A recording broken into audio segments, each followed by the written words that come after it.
First যে issue নিয়ে কথা বলবো সেটি হচ্ছে আমাদের মন যদি কখনো কোনো কারণে ভেঙে যায়, এটা অনেক রিজন হতে পারে। কেউ কোনো আঘাত দিয়েছে, কেউ কষ্ট দিয়েছে, কিংবা কোনো একটা সম্পর্ক ছিল ভেঙে গিয়েছে। বিভিন্ন রিজনে আমাদের হার্টটা ব্রেক হতে পারে, এটা ভেঙে যেতে পারে। তো আজকে আমরা জানবো তিনটি উপায় যেটা অ্যাপ্লাই করলে আমাদের মনটা ভালো থাকবে, আমাদের ভাঙ্গা হৃদয়টা জোড়া লাগবে। আপনারা সবাই শুনবেন তো ইনশাআল্লাহ?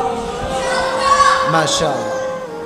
যখন আপনার মনটা ভেঙে যাবে, ফার্স্ট খুব মনোযোগ দিয়ে একদম চোখে চোখ রাখেন, হৃদয় থেকে শুনেন। কান দিয়ে শুনলে হবে না, হৃদয়ের একটা কান আছে, এটাকে খাড়া করান। যদি মন কখনো ভেঙে যায়, যদি হৃদয়টা কখনো ভেঙে চুরমার হয়ে যান, যদি ভেঙে যায় কখনো, এটাকে ঠিক করার জন্য, কষ্টকে হালকা করার জন্য জাস্ট গো টু দ্য গ্রেভইয়ার্ড, কবরস্থানে যাবেন। যদি মন কখনো ভেঙে যায়, অনেক ডিপ্রেশন, কেউ কষ্ট দিয়েছে, কেউ আঘাত দিয়েছে, মনটা ভেঙে চূর্ণ বিচূর্ণ হয়ে গিয়েছে, যদি এটাকে ঠিক করতে চান জাস্ট গো টু দ্য গ্রেভইয়ার্ড, কবরস্থানে যাবেন। কবরস্থানে গিয়ে যে কবরটা আছে, মেয়েদেরকেও বলছি, ছেলেদেরকেও বলছি, কবরস্থানের দিকে তাকাবেন। যে কবরগুলো আছে, কবরগুলোর দিকে তাকাবেন, তাকায় ভাববেন যে হায় রে হায়, আজ আমি যেমন আছি কাল কিন্তু সে তেমনই ছিল, আর আগামীকাল আমি তেমন হব আজ যে যেমন আছে। এটা আপনি ভাববেন। যে মানুষটা আছে কবরে শুয়ে আছে, তার অভিমান ছিল, রাগ ছিল, ভালোবাসা ছিল, সব ছিল, কিন্তু দিন শেষে সব কিছু শেষ হয়ে গিয়েছে। দ্যাট মিন্স ये जो दिन है ये दिन खत्म होने वाला है, ये हमेशा रहने वाला नहीं है। এই যে কষ্টের দিনটা, এটা সাময়িক, এটা আজ আছে কাল থাকবে।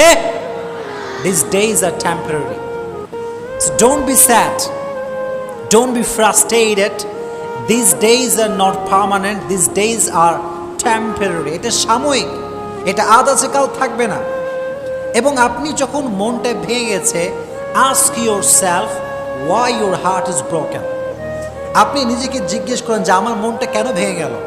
আপনি জাস্ট অনেক অবজার্ভ করার পরে বুঝতে পারবেন যে as a Muslim you have no connection with Salah, you have no connection with Quran, you have no connection with Prophet Muhammad sallallahu alayhi wasallam. আপনি মুসলমান ঘরের সন্তান, নামাজের সঙ্গে আপনার কোনো সম্পর্ক নাই। আপনি মুসলমান ঘরের সন্তান, কোরআনের সঙ্গে আপনার সম্পর্ক নাই।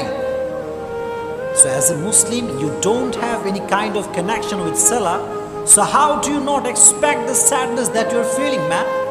যদি আমার মুসলমান হিসেবে আমার নামাজের সঙ্গে কোনো সম্পর্ক না থাকে, আমার মন ভাঙবে না তো কার মন ভাঙবে?